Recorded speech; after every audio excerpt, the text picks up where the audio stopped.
All right. I may not be who you are expecting to see, but I am who you got. Dear God, West, punch it.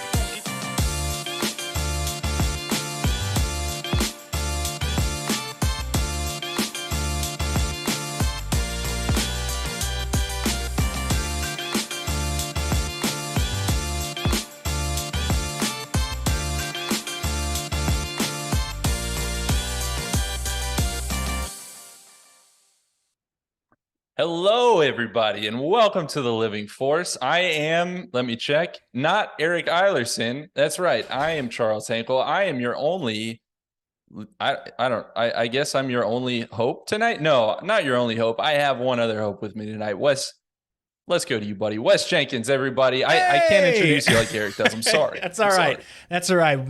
I am here. Charles is here. We did not abandon you. We did not abandon you because, well, we had nothing else to do, really. Everybody else had more important things to do. But we would like to be here and putting a show together that, honestly, I think a lot of people need, because there's a lot of things in the Star Wars media that kind of got pushed to the wayside and we haven't heard about in a while. So I hope that Charles and I can fill you in on some projects that were created months ago, maybe years ago, and that have kind of fallen off the radar, and we're going to bring them back up. And we're going to call out Disney and say, what are these projects and are they coming back? Yeah, I mean, I really hate it when just big things change out of nowhere. There's no explanation. You know what I mean? One moment something's there, the next moment something's not. I just hate that when it's not explained. So anyways, let's move right on past the fact that Eric and Corey are not here this evening. We don't need to talk about that. No, we should probably address it. Eric, where's Eric right now, Wes? What do you think he's up to? Eric is most likely, I saw that 55-inch TV of a picture that he sent in our company Slack, and I'm hella jealous. I'm assuming that he's hanging that thing tonight so he can watch us on the big screen. I hope, but maybe not. Maybe he's situating his bookshelves, because I saw they were very empty when he was sending us pictures of his new home. And I believe that he's right next to you, Charles. He is. He's like 20 minutes away from me right now. He's probably on his way here. Yeah, let's be honest. He's probably on his way here. What's that knocking at your door, Charles? And it's just Eric. I'm busy doing your job, sir. No, Eric. Yeah, he just moved like cross country. He sent some terrifying, dangerous looking photos of him and Charlie driving across the country and moving to good old Huntersville, which is right in my backyard, basically. So we're going to be seeing more of each other. So that's going to be a lot of fun. And Corey, I don't know. I genuinely don't know. The last we heard from him, I said this in the chat when someone asked, the last that we heard from Corey, as far as I've seen, is when he was in the middle of a desert in New Mexico. He was on his way somewhere to do some doctoring. That's all I got. Would you know anything else? I know that he hates flying based on all of the tickets that he has to go through. Some of the places where he his destinations got changed, so he had to change his ticket up, and it took it'd be like a 6-hour drive, so he changed that himself and all that. So it already didn't start out well. He took a wrong turn at Albuquerque. Like, that's actually something that happened to him. You haven't seen Bugs Bunny. I imagine that is a horrible reference for you. But Corey is in Albuquerque, I believe, working over the holidays as a doctor. So he is doctoring, finally. Geez, about time. So he's helping out over the holidays for the next 2 weeks. So we expect to see him back here shortly. Yeah, he's had like, when was the last time that man worked? Like a year ago? I don't know. I don't think he remembers how it feels. But he's getting a crash course today. Yeah, he's doing like travel doctoring, which is a thing. They pay you to do what other doctors do, but they make you do it somewhere else and they pay you twice as much. So, of course, Corey finds a way finds a way to do that. But Yeah. anyways, they'll be back with us. Not next week though, right? We are not going live next week. We are enjoying our Christmas holidays. Yes. No show next week. But we'll have something in the works at the last week of the year. Huh. Yeah. Last week of the year. Holy crap. Now it all really hits me so fast. Okay. I know. And we got some other special stuff coming up because tonight is episode 194. And you guys know how we are when it comes to the big anniversary episodes. We got something in the works for that too, don't worry. But for right now, for right this second, before we get too far, I got to remind you, like the video, subscribe to the channel. Mm-hmm. Please come back next time. That's all I got. Life updates though. We've been doing these for a while now and they've been fun. And I guess I can go first. We were talking a little bit before the show, but I just got back from Pittsburgh. I was visiting my family up there. That's where my mom's from. And it was my first time back to see the side of my family for 4 years. And in that time, 2 of my cousins have had babies. So like the family is just growing and I got to meet them for the first time and it was awesome. And then you end up leaving and you're like, man, I had fun with that baby for 2 days. Do I want a baby? Do I want a baby? And then you realize, no, there's a lot more than 2 days in the year. I think I'm going to hold off on that for now, but I still had a blast. And I drove back 6 hours today with my parents to be here with you all tonight. So that was a lot of fun. And I got to see snow. It snowed, Wes. Oh, okay. Yeah. I don't have any snow down here in the forecast yet. There is going to be lots of ice in the next coming week. So I was telling Charles earlier that the weather in Texas is going to drop from 70 degrees on Thursday to 20 within a matter of hours. So it's going to be like, what am I trying to say here? I wouldn't say an apocalypse, but pretty close to it, because when it gets cold in Texas, people don't know what to do. As we've heard about, a lot of people have heard about Winter Storm Uri last year. It kind of threw off the power grid down in Texas, and a lot of people were without power. So we are more prepared this year. It's not as bad because it's not a winter storm; it's just cold weather. But no snow, just ice and gray skies. Yeah. Weren't you reading books by candlelight? Yes. Last year during that winter storm? Yes, I think I finished what was the book with the Drangir? The High Republic book? Out of the Shadows into the Dark, one of the two? Yeah, I think I finished that book within 2 days because I had nothing to do. Yeah. So I would read for a couple hours. Round tables wait for no man. Okay. Round tables don't care. So I'd read for a couple hours and I'd take like a 20-30 minute nap and wake up and then read a couple more hours and feel a little tired and take another and then read some more, take another nap. So I kind of knocked the book out within 2 days. It's good. I know for a fact that you would wake up from your naps and check the switch on the wall first and then go back to your book. Yes. Nope, still nothing. Well, so for me, I've been hunting recently.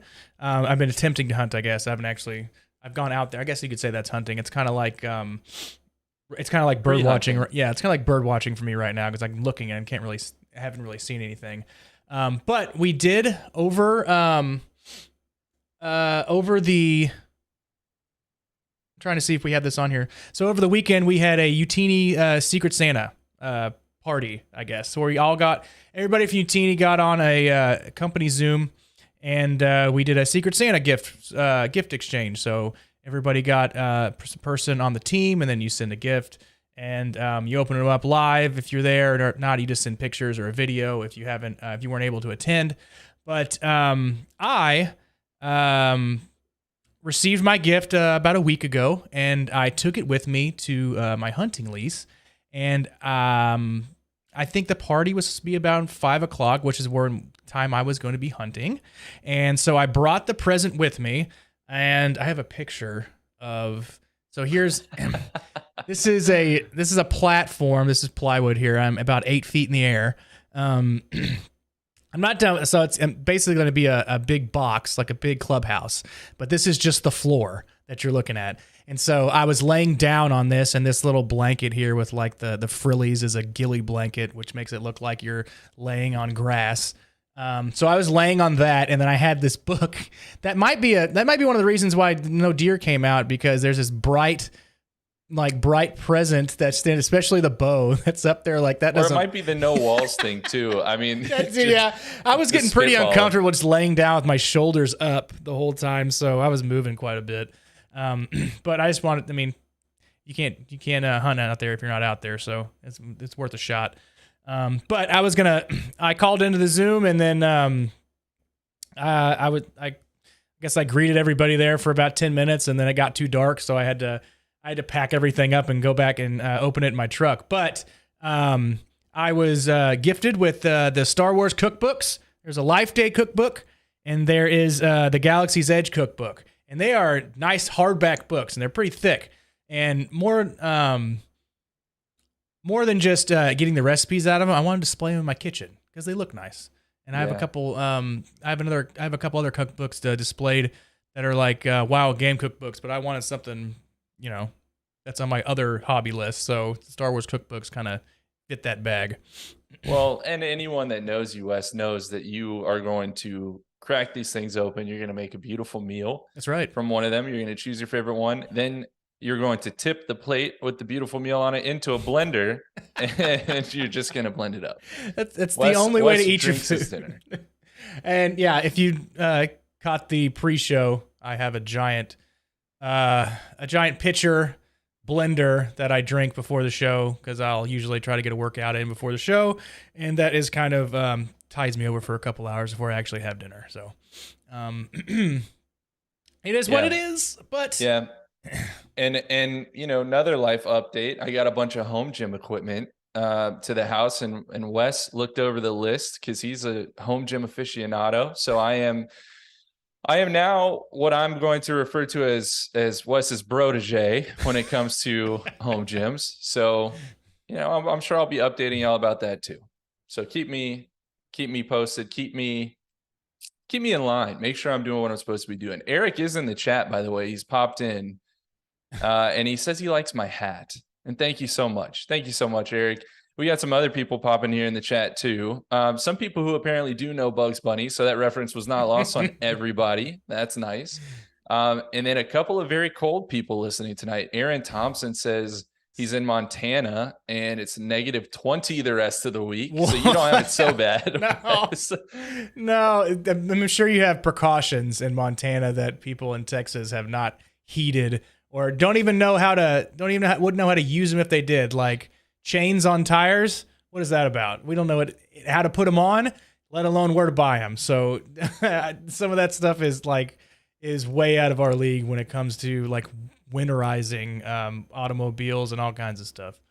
Yeah. I like that you say that, but at the same time, y'all have like 10-gallon hats, and it's like, why don't you put something under there? Why don't you put like some hand warmers under there or something? You can put all kinds of stuff. You can put a sandwich in there. You can an extra pair of clothes, extra gloves. Like someone who's been there before. Yeah.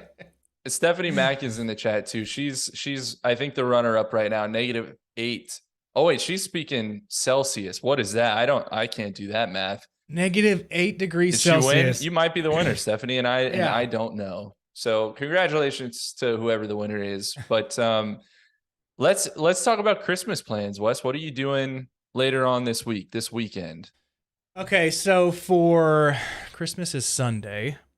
So Sunday, I will be traveling to Chapel Hill, Texas, not North Carolina. I got excited for a second. Not North Carolina, but it is roughly an hour and a half from Katy, Katy is basically 45 minutes from Houston. So I'm traveling west to Chapel Hill.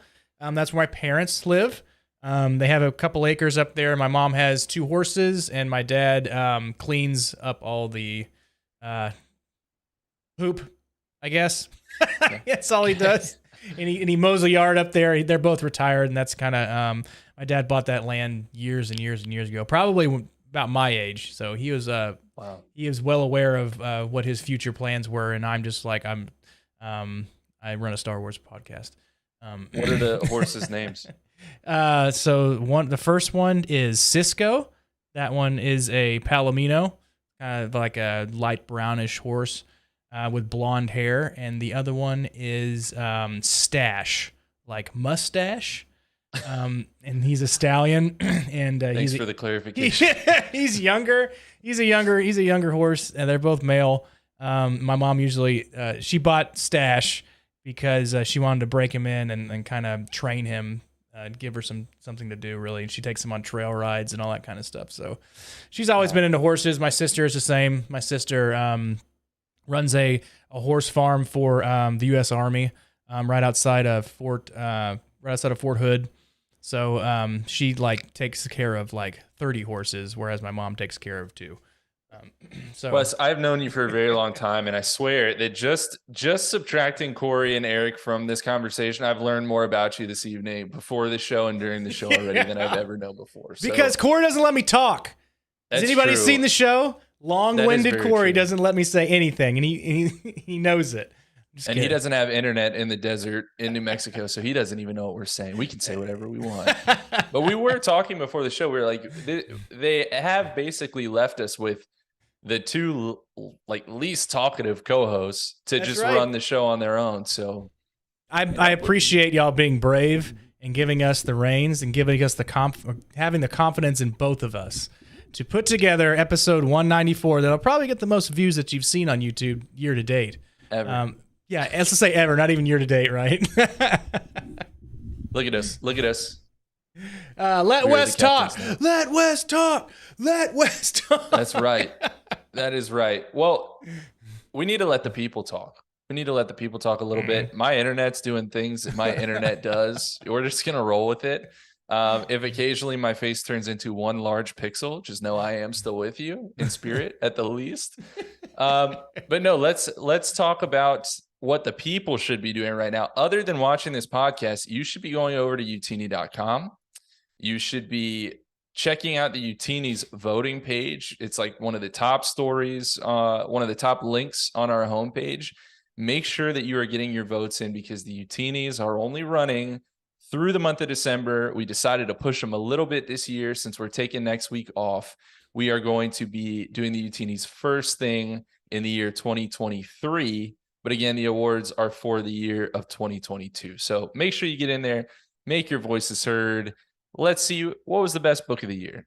Who was the author of the year? We've got all kinds of these things. If you missed our recent show on the Utinis, we talked about all the different nominees. We talked about who we think we would vote for to win.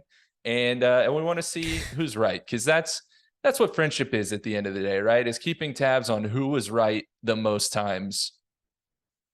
Right. So anyways, and in case you're following along on the YouTube channel, watching live right now, it is totally not fair that book cover of the year gets an out of print edition as one of the nominees.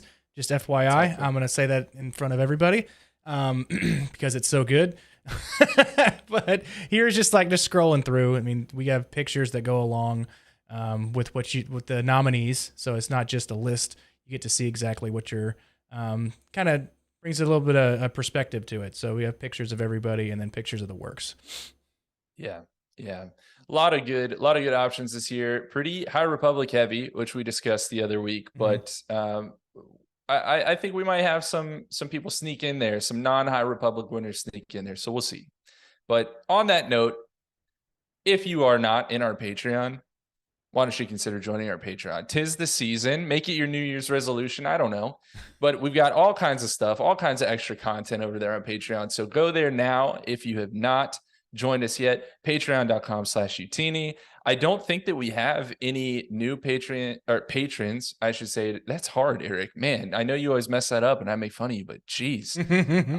Just a simple thank you this week. No one new to shout out, but if you are one of our patrons, seriously, thank you so much. It's so cool to look back at the past year here at the end of the year and just see all the new names, all the new faces that we've gotten to know, people that have become big in the Discord, whether you're part of the Patreon community or not. That's just awesome. And keep your eye out there because we are going to do something. We haven't really figured it out yet, but we're going to do something special just as a happy holidays, Merry Christmas kind of gift for you guys at the end of the year. So keep your eyes posted there. But on that note, talking about all of this, all these beautiful covers out of print editions, we've got some other covers to discuss in the Star Wars Weekly Roundup. It's the Star Wars Weekly Roundup. I'm going to say it with more confidence. Well next done, time. Charles. That was really good. I tried, guys. I'm doing my best here, okay? But no, really, we do have some covers to discuss here. This is really the only news that I have seen in recent weeks, and by I mean Eric directly sent to me and added me in Slack, because that's how I get most of my Star Wars news. It's the High Republic YA paperback box set that is set for release. Not actually until April of 2023, but we did get a look at the covers, 3 new covers, in fact, on Twitter recently. And while Wes is pulling these up, I'll describe them. Again, it's only the YA books. So we got some of the things that we mentioned earlier. We got Into the Dark, we got Out of the Shadows, and we got Looks Nervously at Bookcase because he can't remember the third one right now. Midnight Horizon. And these 3 books are getting released in a box set, paperback only, but with new covers. And, we're all about variants here at UTini. I mean, we're nominating variants basically for cover of the year with the out of print editions. And I think these are up there, actually. I think these are up there. Wes, do you know where that link is? No. If you can I'm going to find it. If you can send it over to me, I can find it. It was in our Living Force chat. I'm gonna go look for it while you vamp for a hot sec. Okay. So as they are looking for the Living Force, I got it. There is a couple books that I have not purchased yet in physical form, because I was waiting for the out of print variants, because the out of print variants last phase were so good that I was like, oh my God, do I need 3 editions? And the answer probably is yes. You need 3 editions of the same book because they look good on the bookshelf. But I was waiting. Print, we're not getting any more right as of now, are we? I don't think so. So this is the other cover that you could possibly get that would add to your collection, or if you were get audiobook like I do, then maybe your first edition of a actual cover would be one of these. And I don't know the price on it, Charles. Do you know the price on these? No. Okay. Money is no object. Okay. Money is no object. But no, so basically these new portraits, well, they're covers, but they are portraits because it's one of the main characters from each of the stories. And it just looks like a nice kind of painted portrait of that character, a close up. So yeah, now you can see him there. We've got Reith Silas there on the left. We've got Vernestra Rowe on the upper right. Mm-hmm. And then we've got, is that Zine? God, I always forget because I didn't read all the High Republic adventures. I'm going to say that's Zine Morala until someone corrects me in the chat. I think so. Because Wes isn't going to do it. I couldn't tell you. Because I definitely know Vernestra Rowe and then Reith Silas. I think Into the Dark, I know obviously because that was the book that I read during the freeze, because you so eloquently pointed out, Charles. But I can't seem to pull up a better picture of this other than, oh my God, that's how you do it. So look at that.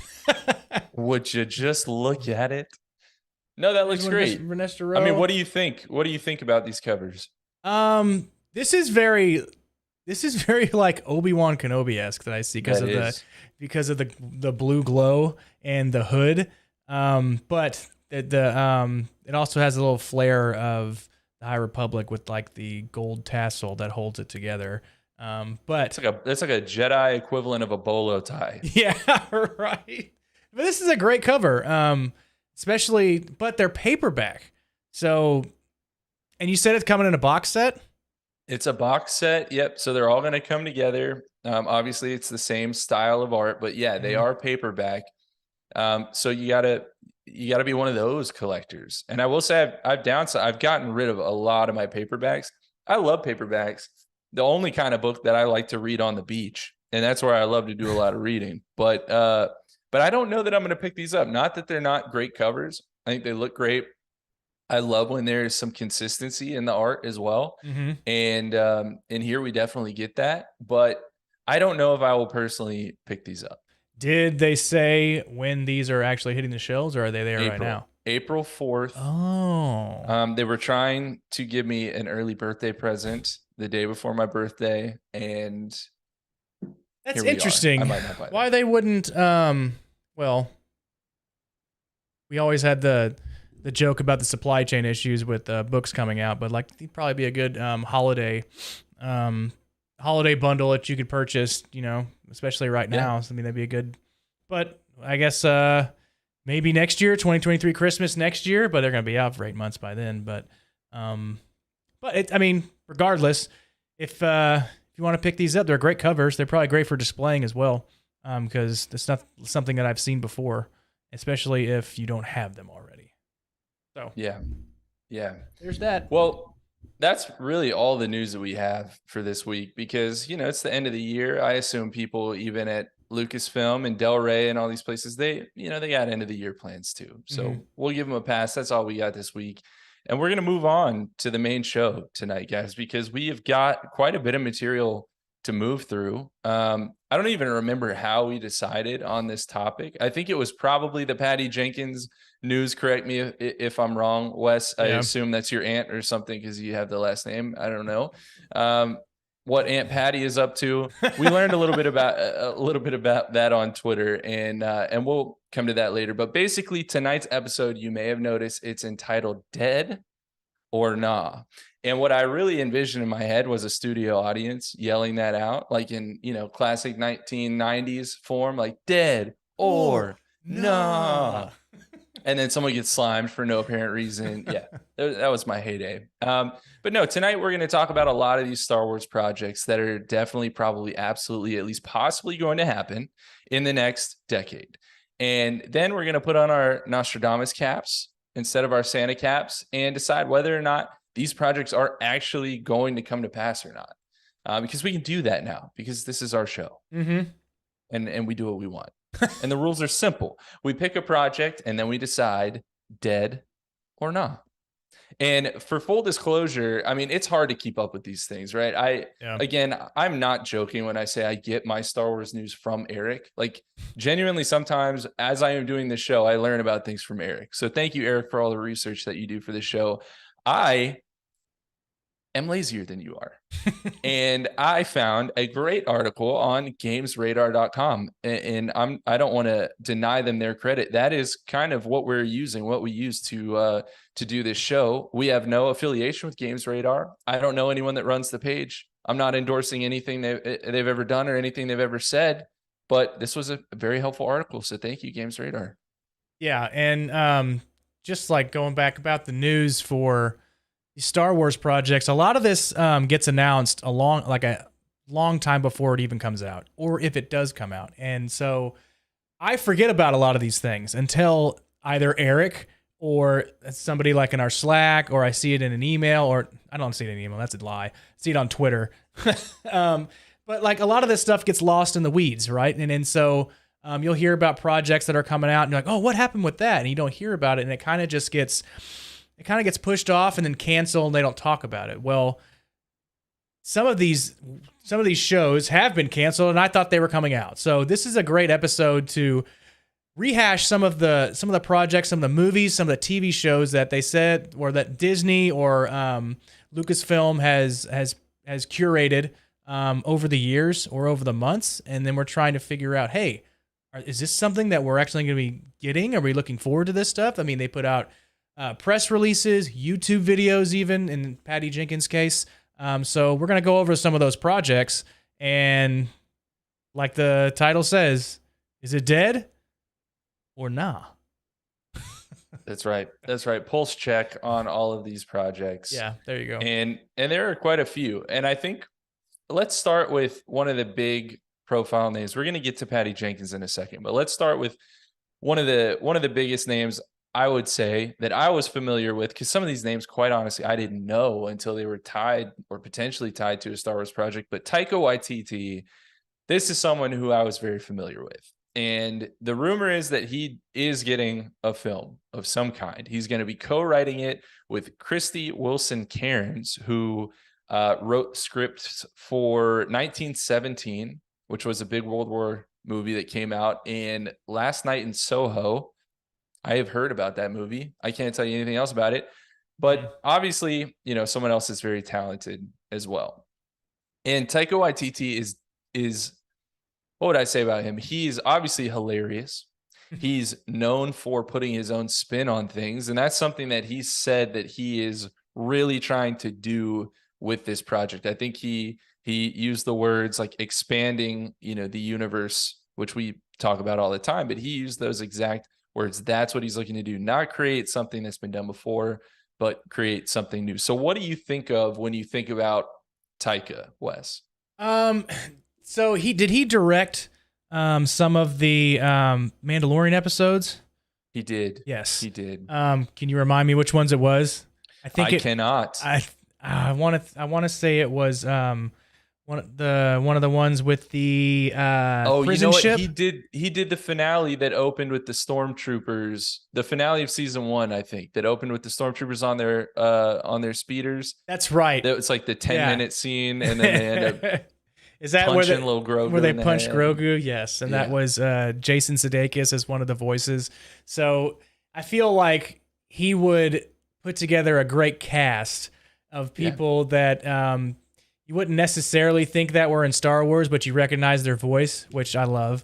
So I think that's great. I mean, I think all different perspectives based on your directing and your producing are great for Star Wars, because not only are there different aliens and different types of people, whether it be scoundrels, Jedi, normal, like basic workers, or like the Gungans, or even there's got to be different types of directors, so you have different perspectives on these things. So I mean, why not?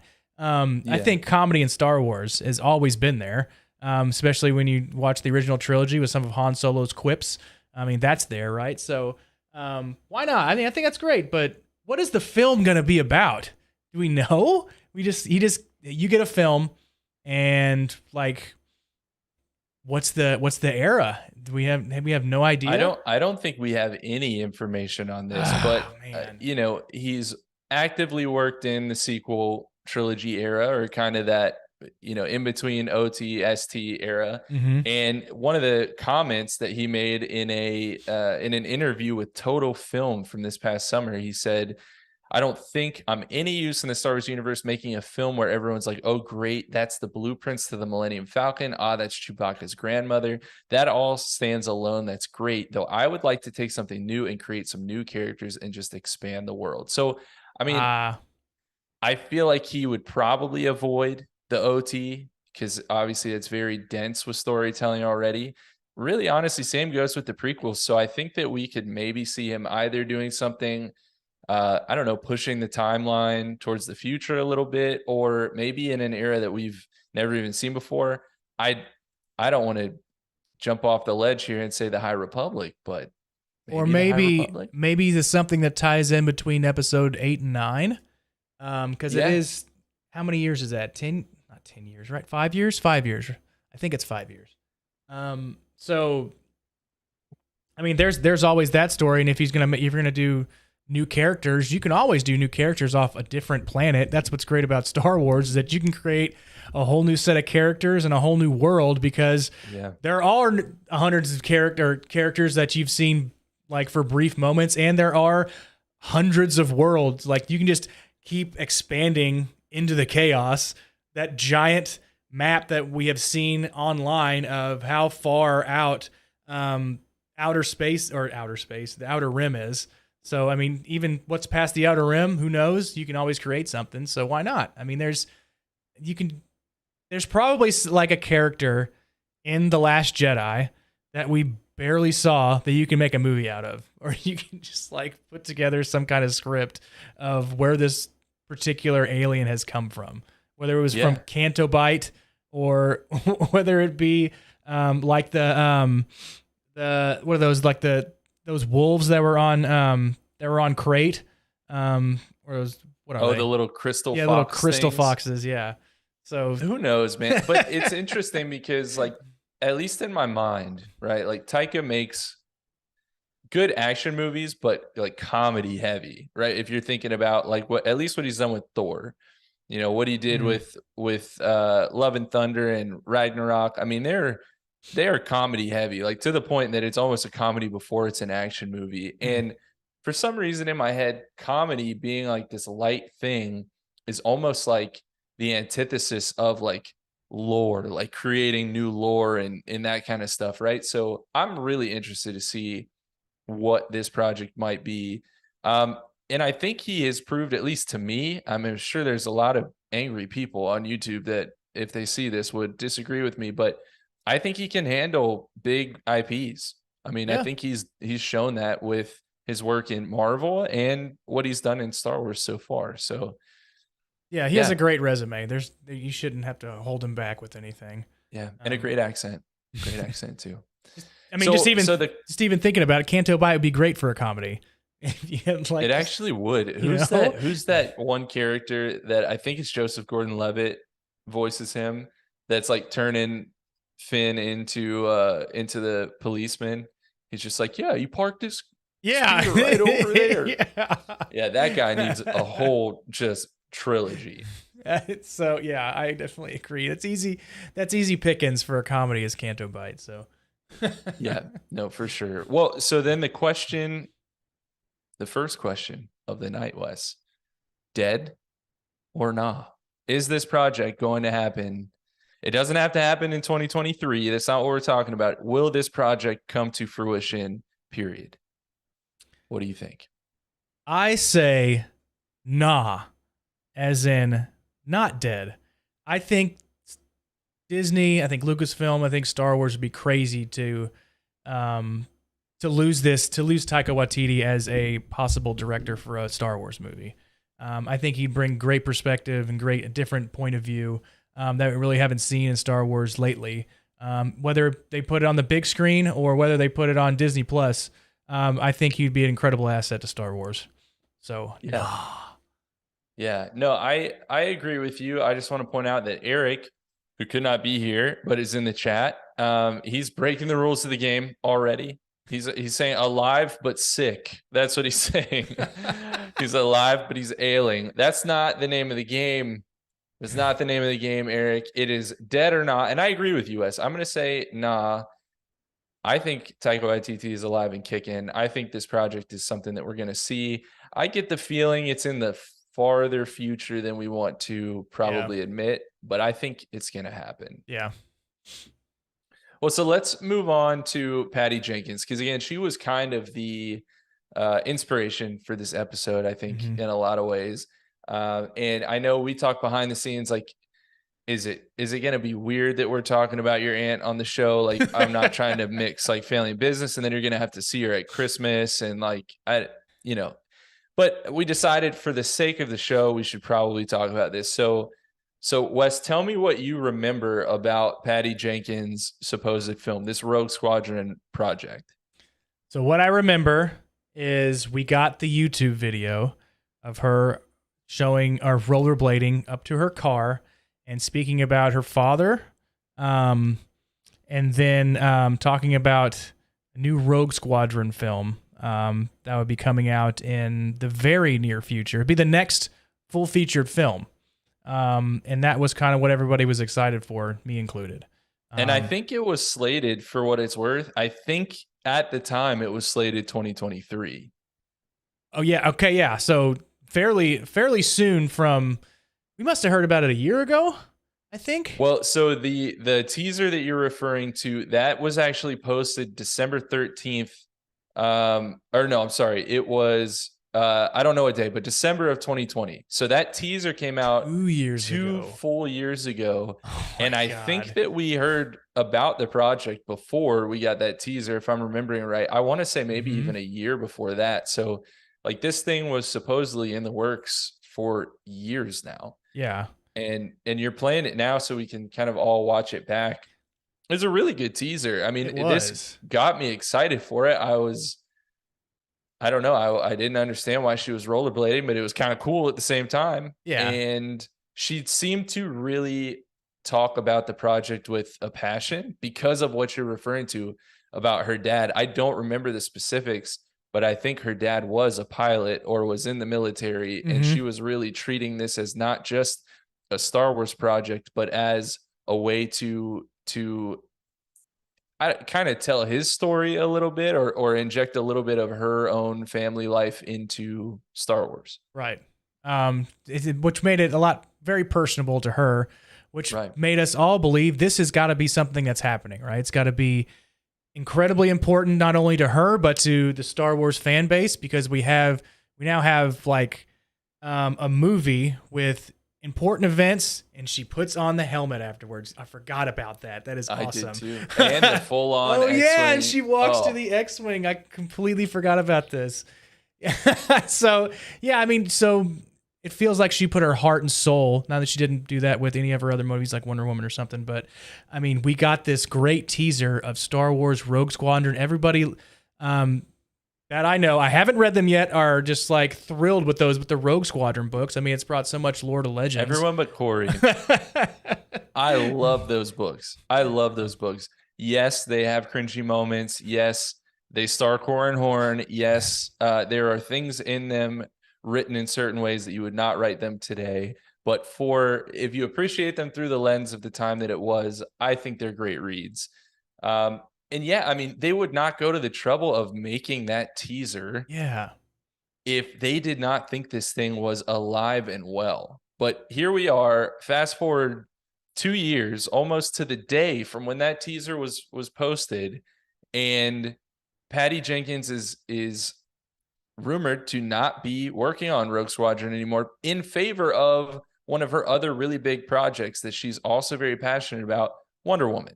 Right? Mhm. She's done 2 Wonder Woman films, but there's a twist, guys. There's another twist.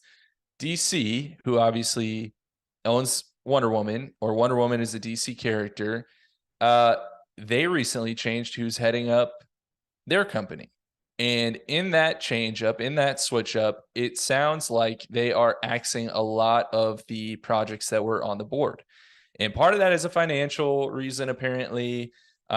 Part of that is they just have a new creative vision. Like recently, Henry Cavill, now we know, is not going to be playing Superman anymore, because apparently they're doing a younger Superman story. So these things are happening. In the Wonder Woman third movie, apparently has been axed as well. So this frees up Patty Jenkins from the thing that was supposedly going to keep her away from doing Rogue Squadron in the immediate future. And she's addressed this recently on Twitter. Just 6 days ago, December 13th, 2022, Patty Jenkins posted something on Twitter talking about what was going on with Wonder Woman, talking about what that meant for the future of some of her other rumored projects. And as you can see, if you're watching the live show, she had a lot to say. I mean, Yeah, this is a long, well, because you can't put this many characters in Twitter, it is a picture of basically a transcript of what she it's a put Word together, document, right? Wes, for sure. Thank She's you. doing this in Microsoft I Word. hope she's doing it in Microsoft Word. I appreciate her even more. Yeah, but she basically says, like, listen, I'm not trying to air out anyone's dirty laundry, but like, this is my side of things. And the important takeaway, without us reading this entire thing, because no one wants to hear us do that, the important takeaway is she says, like, it's not dead.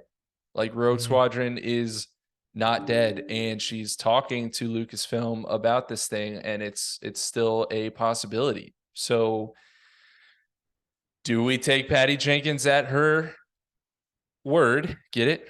At her word document, or is this thing dead? Because it has been years, literal years. This thing is supposed to be hitting theaters next year. Based on the original timeline, obviously that would have changed. But is this dead or not, Wes? I want to say this is nah. I want to say that they already had a concept of the movie. They have the stories to back it. there's more than Patty Jenkins that was working on it, so she must have had some help with other producers and maybe some assistant directors and stuff like that. I mean, you can hand this off to somebody where they're not going to be the exact vision that Patty Jenkins had. It can be something else. So I'm going to say nah, because I think there was a lot of work that was put into it before this teaser trailer actually came out. I think she said they had a whole story treatment, not a script, but like they knew the story. Okay. But I don't think it's going to be anytime soon, much like the Taika Waititi movie. I don't think anything's going to be soon, to be honest with you. I think they're doing too well off of TV shows that are on Disney Plus. So, and some of the like the animated shows, the shorts that's coming out. I mean, I think they're getting what they want with the Disney subscriptions based on what they're putting out. I don't think that they need to rush anything as far as cinematic films to get a money grab. I think they can take their time, but I'm saying not mostly because there is a backstory there based on legends, and based on kind of what they have already put together as far as what you said, like a storyboard or some storytelling. Yeah. And I agree with you. It sounds like other people are agreeing with you too. Eric, I think he wants this so badly, he says, but her statement sounded like even she wasn't sure. Yeah. Sounds like he's thinking it's alive. Stephanie Mack, she says, nah, this thing is alive, but it'll take a few years, and says #patience, my young Padawan. And Dale Erdman brings up the point, she's not even sure what's going on with Wonder Woman 12, he says, happening. So yeah, I mean, I agree. A lot of this is confusing. I think a lot of this is up in the air, but I'm with you guys. Oh, wait, no, Eric just came through and said he thinks it's dead. He thinks it's dead. Oh. I disagree. And the main reason I say that actually is more so where you were going with that, Wes. Yes, there's a lot of Legends material behind this, but remember, we've seen a lot of references to Corran Horn in canon at this point. A lot of them were recent. There was right. The kid named Corran, right? But that was in Obi-Wan, right? Or in Kenobi. And then we got the name of Corran Horn's grandfather was one of the names scrawled on the path wall that Kenobi found. So I mean, they're dropping the breadcrumbs. Yeah, and I think that if everything was going according to plan, when all of these projects were under development, those would be leading somewhere, maybe even like the Rogue Squadron movie. So I feel like they still want to do this thing. Now, whether or not they do it and whether or not it's Patty Jenkins. So I guess that's what I'm going to change my answer to. I'm breaking the rules now. I'm breaking the rules. Is the project Rogue Squadron dead? The answer is nah. Is Patty Jenkins going to helm that project? Maybe not. The answer is dad. It's dad. Yes. Yeah, I think somebody else takes the reins on that. Okay. All right. Unintended. Well, let's move on to some of these smaller projects, because I think those are the two bigger ones. There are some other big names. I'm sure some people are already shouting those names at their computer screens right now, but I want to talk about some of these smaller named projects. Like number 3 on our list here, Damon Lindelof's film. Now, Wes, who is Damon Lindelof? Oh, I'm glad you asked. Damon Lindelof is the Watchmen showrunner, and that's all I know. Well, good, because that's all I know too. I know that people like that show. It's based on the comic book series, The Watchmen, right? I think it was an HBO show. I want to say it was. And people say great things about it. But that's all I know about this guy. That's it. I don't even know what he looks like. But according to the Hollywood Reporter, which take that with a grain of salt, this project is some kind of a film, some kind of a movie that Damon Lindelof is going to be heading up, and it is supposed to take place after The Rise of Skywalker. It's not episode a million, right? It's not episode 10. It's not a continuation of the Skywalker saga, but it is in that period. It is in that time period. So listen, Wes, I could ask you a million things. I could ask you, what is Damon Lindelof's middle name? What is his birthday? Where is he from? Name one other project that he is associated with. But I'm not going to do that to you. Thank you. I'm not going to do Can't that. read that fast. And you could say whatever you want, and I would not know if you were right or wrong. That's not why we're here tonight. What I want to know is, what might that project look like? Like, what do you think he might be exploring beyond episode 9? If we're moving that direction down the Star Wars timeline, what is it that you think he might see there that is so worth exploring, that is, again, not a continuation of what we've seen through the saga films up to this point? I would hope that it is not a rehash of everything that, obviously, that by what you had asked me, it's not a rehash of everything that we've seen in each trilogy. It is a group of bad guys, group of good guys, and you have the internal conflict, whether it be, because it's almost the same, whether you have in the OT trilogy, you got the Empire and the Jedi, and then you have sequel trilogy, you have First Order and the Jedi. I hope there is not another something Order, something Empire versus the Jedi. I hope it is, they focus more on the people itself, much like we see in books now. They kind of bring those stories to light based on I think the majority of the Star Wars universe is regular people, regular aliens, regular beings, and the Jedi they're the minority.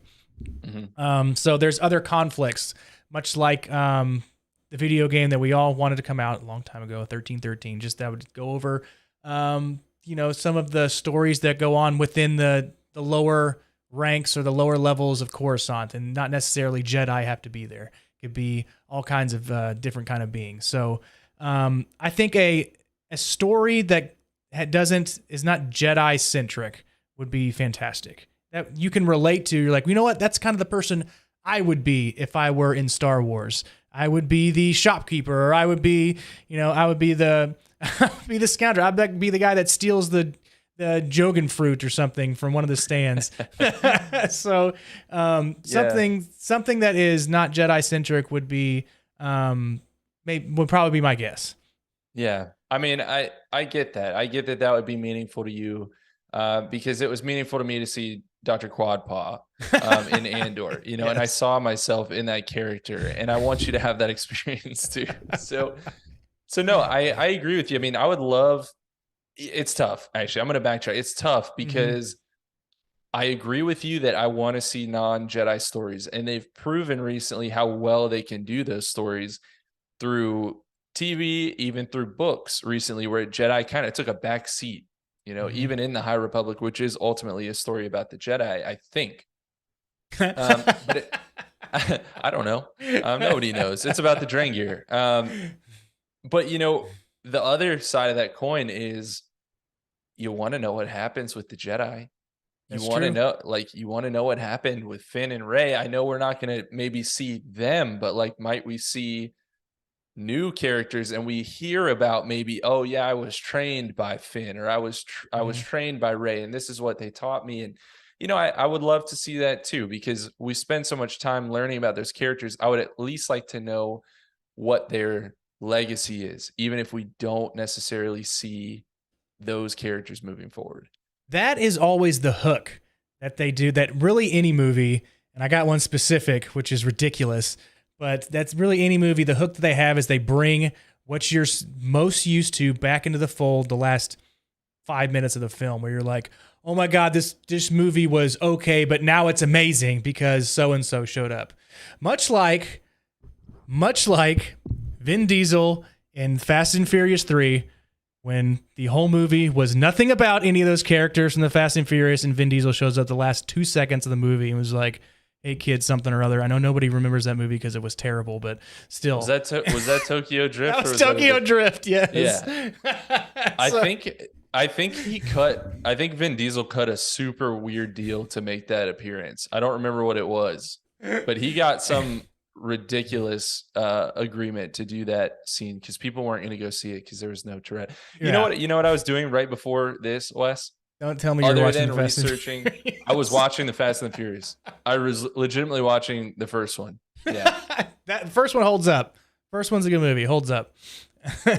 I do love that And series. as many people know and have tuned in before, there is my obligatory 1990s kid reference for you.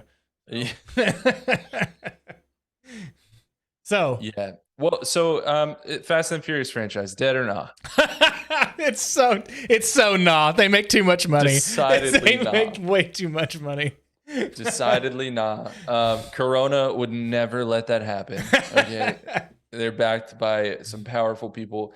No, but this Lindelof film, if it was ever actually a thing, I think we're just going off of the Hollywood Reporter here. Mm-hmm. Is it dead or not?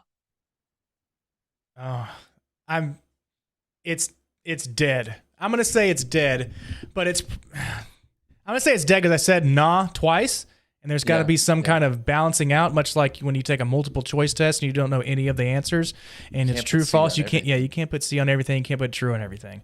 So I'm gonna say dead, but it's so vague and we have no information. I bet you that it's real. I bet you that it's nah, but I'm gonna say dead to go off of the odds. Okay. I got you. And I think I agree with you. And the reason that I do is mostly because I know so little about Damon Lindelof. Maybe if I knew a little bit more, I might feel a little bit more confidence, but I don't know what I don't know, Wes. And I don't know if this thing is alive. And for that reason, I must say dead. It's like Schrodinger's cat. That's what this episode is, like the Schrodinger's cat of Star Wars movies. It's in the trunk. Is it alive? Is it dead? It's both. It's both. Charles, I don't know what you're talking about. Okay, well, that's for next week. Let's move on to the next project. Another I'm gonna say, people, I mean, I am not Eric, okay? I don't know everything about every intellectual property under the sun. A smaller name. I'm gonna say a smaller name. Sean Levi. Maybe it's Levy. I don't even know. That's how much research I did for this episode. But I do know that this is a gentleman who's responsible for the Deadpool films, which is why you're seeing him pictured here with Ryan Reynolds. And he apparently is also involved in Stranger Things. And I do love Stranger Things, but I did not know what he did for that series. But apparently he's involved, and that at least is very good in my estimation. And this gentleman here, he sounds quite devoted to this supposed film that is happening. In an interview with Collider, he actually said, he referenced the very reason for this episode. I would like to think that he did this interview so that we could read this on our show tonight. He said, I'm very aware of the ratio of filmmakers who get to the starting line, but here's my attitude. I have this golden ticket into a galaxy far away, and I'm going to devote myself to developing a screenplay that gives me the privilege of making this movie. I do appreciate the quote. It's a great quote. He forgot to add the second far in there. He did. That's exactly what he said. But the points can be forgiven. Are made up and they don't matter, but minus 500. No, I mean, he sounds committed, right, to whatever this project is. That's all we know about it at this point, is that it's a movie. And he's going to make it, gosh darn it. That's what he said, basically. We don't know what it's about. We don't know anything else except he's going to make it. But you know what we do know? They just announced another Deadpool movie with Hugh Jackman as Wolverine. And I would have to think that that is probably higher on this man's priority list, as is the last season of Stranger Things, not to mention. So he's got some competing things on his agenda, it sounds to me. So he sounds devoted. He makes me want to say, nah. But then I look at his to-do list. I look at my to-do list, and there's a lot of things on there down at the bottom I'm not going to get to. All right. I know I put them on there. I act like I'm going to do them. I'm not going to do them. I'm never going to get there. I'm not sure if Sean Levi or Sean Levy, if it is that, both of them. I'm not sure if he's going to get there. I'm not sure if either one of those gentlemen is going to get to make this movie. So I'm going to say that this is dead. What do you think? Wow. I think, just thinking of Deadpool as a template, I think he would be great for which is spoiling something for the last of the bullet points we have here. I think he'd be great for Solo 2 and doing some persona work as Han Solo. with some of the quips that he does. I mean, Ryan Reynolds as Deadpool has all those comedic points. I do think Ryan Reynolds is the exact same character in every single movie, but that's neither here nor there. But I think it would be, if it was going to be a Star Wars project by Sean Levy and Sean Levi, both of them together, I would believe it would be something Han Solo centric, and maybe Solo 2 as a TV series or as a movie would be something that would be right up his alley. So, nah. I'm going to say nah. Okay. All right, good. Okay, when you started that off, I thought you were just word finding, and you were just like, Deadpool, dead, this is dead. And I tricked everybody. Stephanie Mack agrees with you. She says apparently that Mr. Levi and Mr. Levy is a Canadian, a fellow Canadian at that, and she cannot vote against him. So she says, nah, this is happening. And we'll see. I think it's another one of those that's got to be way down the line if it's happening. And I hope it does. I mean, I want all these things to happen. I want to say nah. But I got to say yeah, you know? Got to say yeah. But let's move on to maybe the other, I don't know. I'm going to say this is in the same vein of the Patty Jenkins story, tough, because this one has been out there for quite a long time. It's rumored to have been a sure thing at one point. And that is Rian Johnson's, not single film, but Rian Johnson's trilogy, right? Unknown what this would be about. Very possibly Broom Boy. That's what everyone has always said, even though that's in a joking manner. But he crushed The Last Jedi, right? Or at least I think he did. I think you think he did too. I do. It's a great movie. It is a great movie. You can have your qualms about whatever you want, the physics of hyperspace and whatever. Holdo having purple hair, fine, whatever. Not my Star Wars. Not purple hair in my Star Wars. Purple skin, fine. Purple hair, you've gone too far. No, I mean, he crushed it. It's an amazing movie, and he has had a lot of success on the heels of it. And I think that this story came out like immediately after The Last Jedi. They were like, yep, he's got the keys for a trilogy. We're going to just hand those over, because he proved himself. He is someone on this list who has not only proven himself with other things, but he already proved himself within Star Wars. Mm-hmm. So I think that speaks a lot towards him. But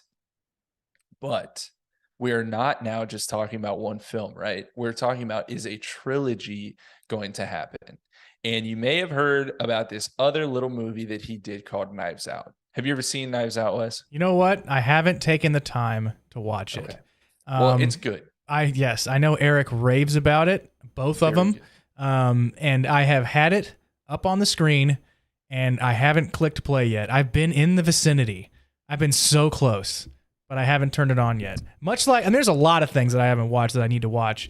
But I feel like once I start watching, I'm going to get sucked in, much like I did Star Wars years ago. So I only have room for one fandom right now. Well, right? Well, you know, it's only 2 movies right now, so let's not get carried away.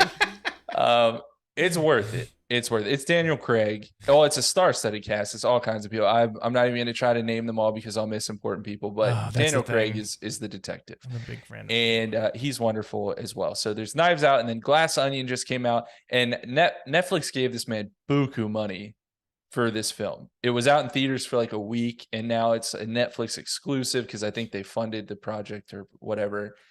And there's a third. There's a third that is going to happen. It is a confirmed trilogy, or, well, I shouldn't say confirmed. I'm using that term loosely. I do believe he wants to make a trilogy, and I would have to imagine Daniel Craig would be on board. He's the recurring character between the films as the detective. So he's got stuff on his agenda too, but apparently he's got a trilogy that is coming. Dead or not, Wes? Oh my gosh. So before I get into it, I think I'm going to watch Knives Out this week because people in the chat are yelling. I mean, when you put more than one exclamation point, I feel like you're attacking me. So I'm going to watch it this week. The knives really are out. The in knives chat are right totally now. out. Stephanie, I'm going to watch it. Much like I'm going to read Revenge of the Sith novelization. So Dead or Nah on, oh man. So just looking back at The Last Jedi, I had friends that do not like it. I have friends that still don't like it.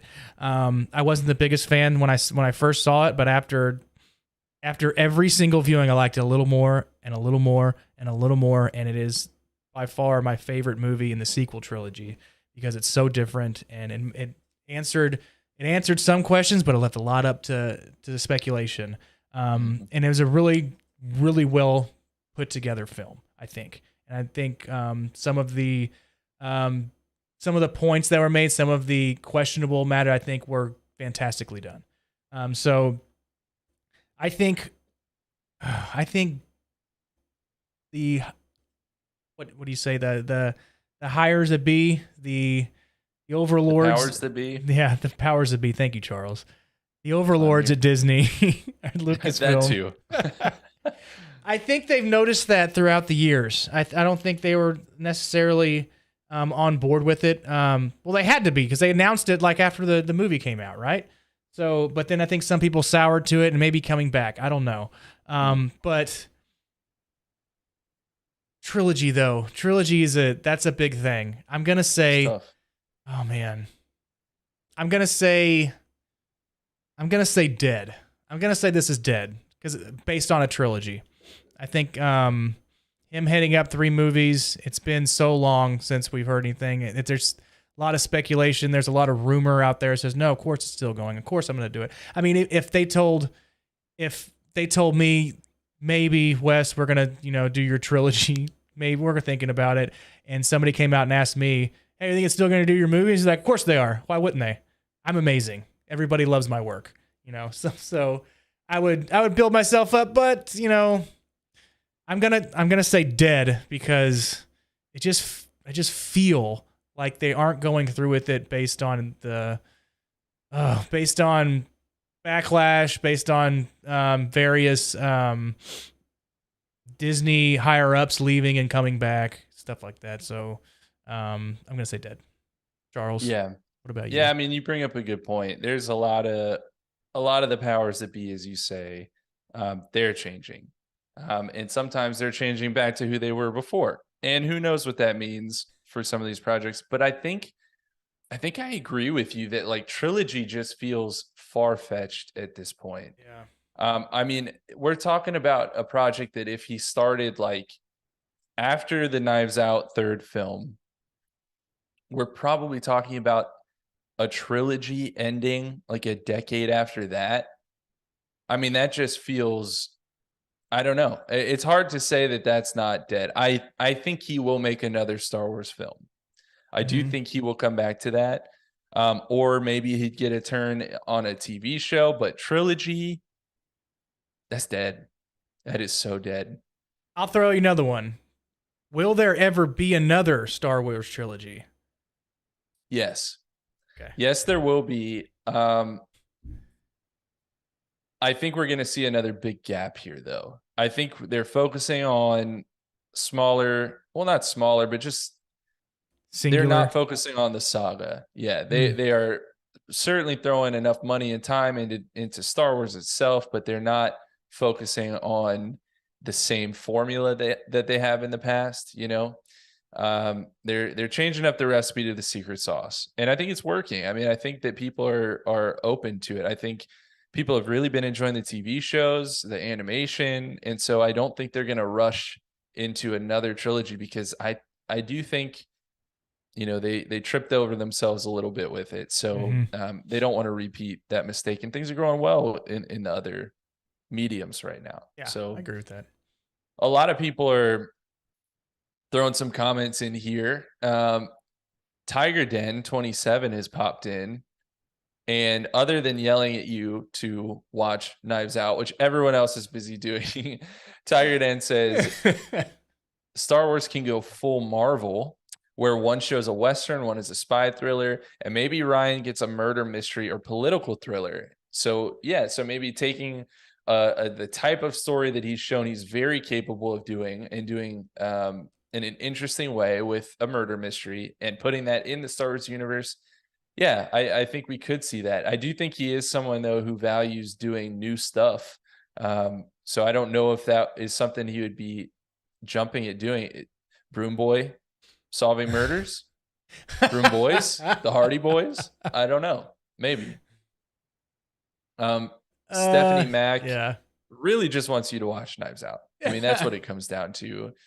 Yeah. And Justin Krieger, also Diligent Sloth, also known as Diligent Sloth, says Disney can't make a movie, let alone a trilogy at this point. Seems unlikely. So Justin Krieger says all of these projects are dead.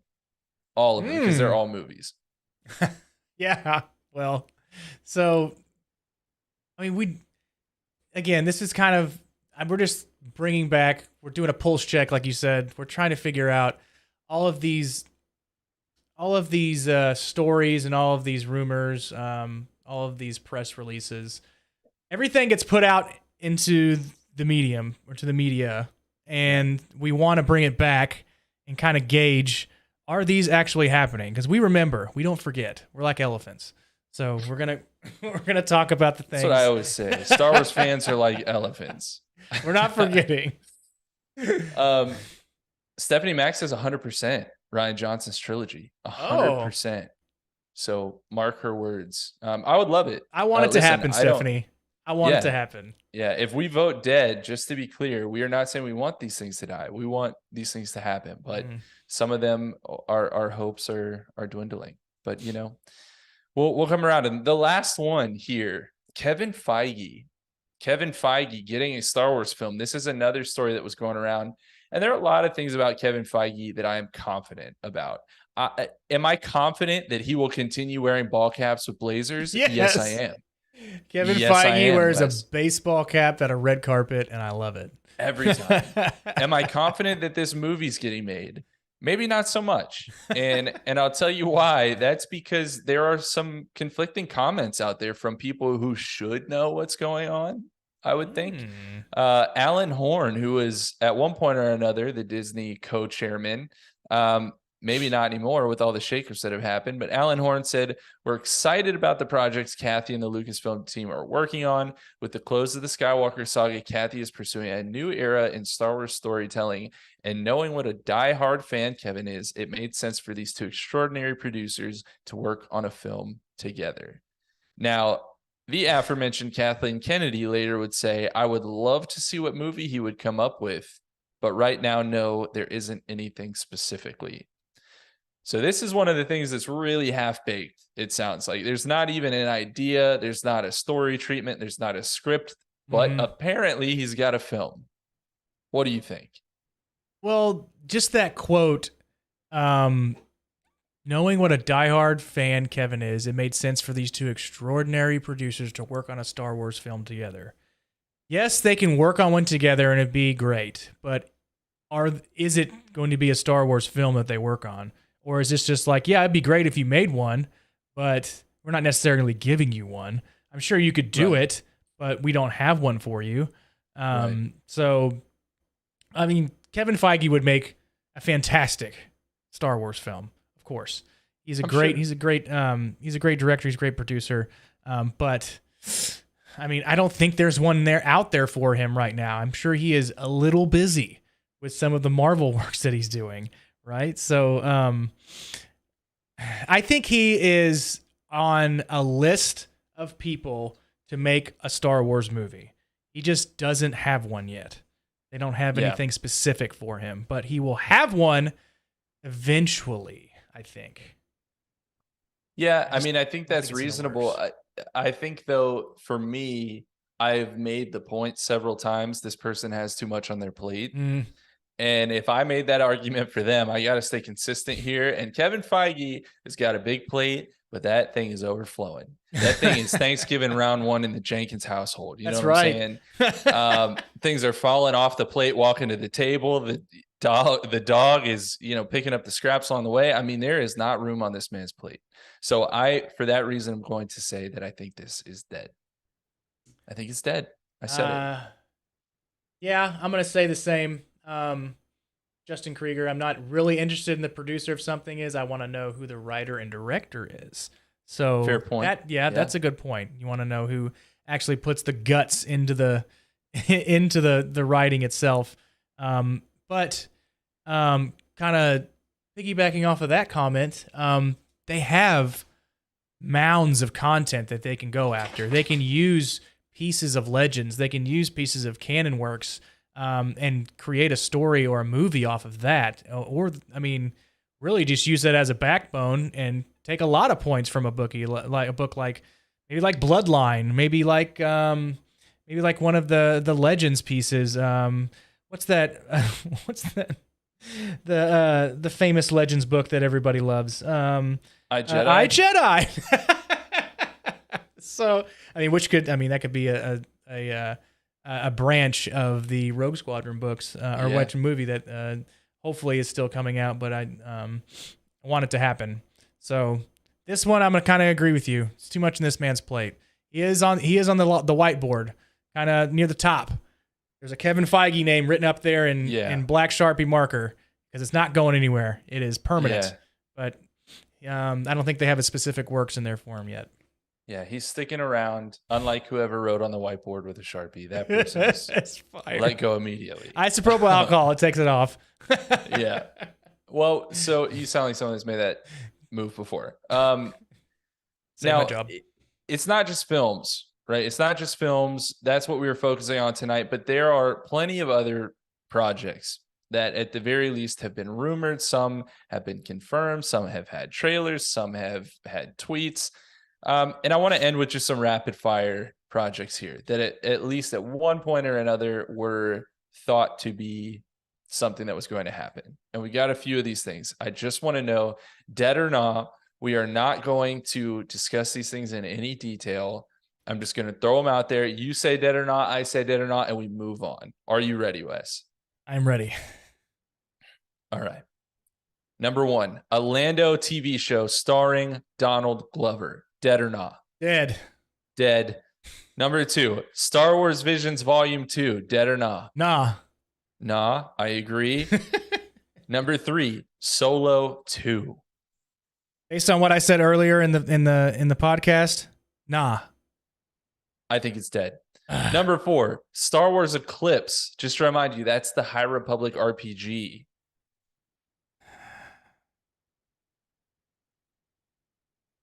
Nah. I'm gonna say nah. I think it's happening too. Yeah. I think they got to do it. And number five, dead or not, Mace Windu. Nah.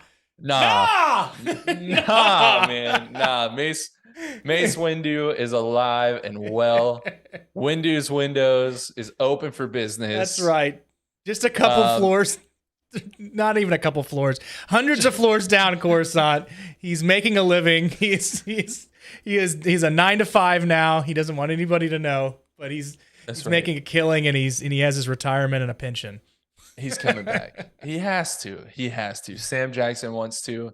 I love that everyone's just throwing in the rapid fire answers in the chat here. We got Emotional Evolution. We got Justin Krieger. We got Stephanie. Dead as a doornail. No. All these people. Mace. No, Mace isn't dead. Come on. I've made this argument too many times. He's got to be alive. It just makes sense. But everyone's just throwing out their deads, their nahs, their maybes. We don't know at the end of the day. These are just our best guesses, our gut feelings. But I think there is hope. I guess if we're going to round this out, there is hope for the future of Star Wars. There is hope for very good storytelling. I mean, all these names that we're talking about, even you, Damon Lindelof, big names, like people who make or contribute in some way to very good stories. I mean, these are people who have proven themselves in one way or another. That's how you get, your name attached to Star Wars as an IP to begin with. And there's good stuff coming, whether it's these films and video games and shows or not. There is good stuff coming, and they have very talented people to do it. So we're not lacking any kind of quality that we're going into with, whether it be TV shows, movies, video games, anything like that. So we have quality people in the fandom, and I don't think it's going to deter anyone from even watching any of the old Star Wars stuff. I think it's going to bring even more people into the fandom, which is kind of what you want. And they also want subscription buys, but that'll help too. Absolutely. Not just fans. They want paying customers. They want your money. Only money. Wes, this episode of the Living Force podcast, dead or nah?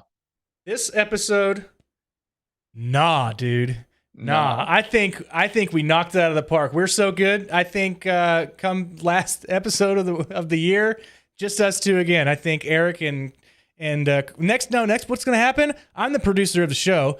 I'll make us this same size that you see on the screen right now if you're watching live, and then Corey and Eric will be two little small corner pieces in like up here in the corner, kind of in this area, just real tiny.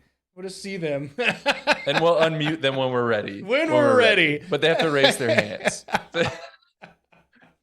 No, this was fun, man. Genuinely, this was fun. It's there.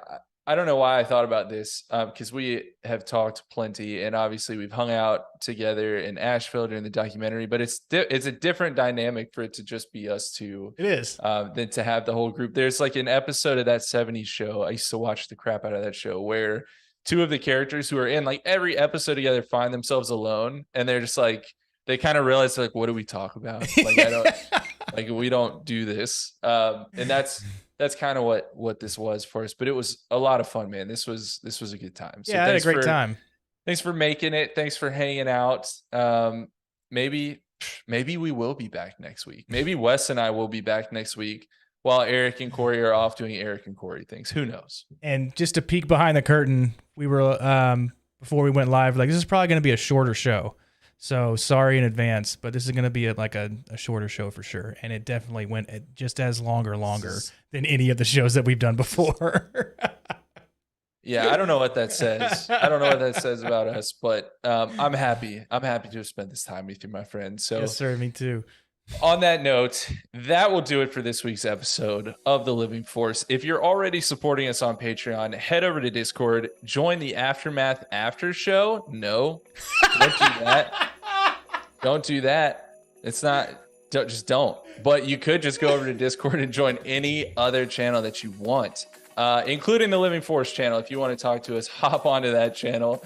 Hang out, and we'll have a good time there. Special thank you to some of our patrons: Brian Dooley, Patrick Ortiz, Earl Q, Carl Sander on our Jedi High Council, and Elizabeth Cloutier and Sally and Chris Eilerson on our Alliance High Command. I hope to goodness that was an updated list. So thank you for your amazing support, and anyone else who I hopefully did not forget about. You can find us on Twitter. I'm at C. Hankel, Wes is at Boss Wes, and everyone else can make it their New Year's resolution to make it to the show, to have their Twitter profiles read. A special thank you to Matt Davenport, our amazing editor, Ryan, our graphic designer extraordinaire, and Wes, our producer and community manager. Thank you to Wes for podcasting with me. And as always, may the Force be with you.